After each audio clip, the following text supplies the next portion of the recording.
জন্য নিজের জান মাল সর্বশেষ জীবন দিয়েও চেষ্টা করতে হবে। উদ্দেশ্য কোনটা? দিন কায়েম। আমি আর কিছু বুঝি না, আমি বুঝি শুধুমাত্র আমার আল্লাহ যে ইসলাম দিয়েছে, এই ইসলাম প্রতিষ্ঠার জন্য আমার আপ্রাণ চেষ্টা করা, অতুজাহিদুনা ফি সাবিলিল্লাহ, প্রেরণান্তকর চেষ্টা করা আল্লাহর পথে, আমাদের সেই চেষ্টা।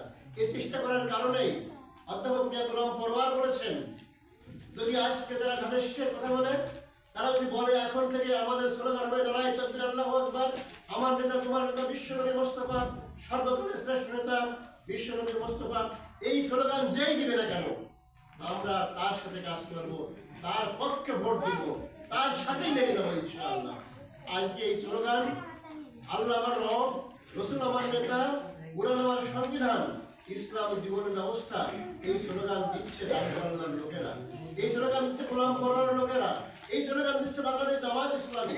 এজন্যই ভাইরা আমি জামাতের পক্ষে আছি, এজন্যই দাঁড়িপাল্লার পক্ষে আছি, এজন্যই ইসলামের পক্ষে আছি, এজন্যই গোলাম পরওয়ার পক্ষে আছি।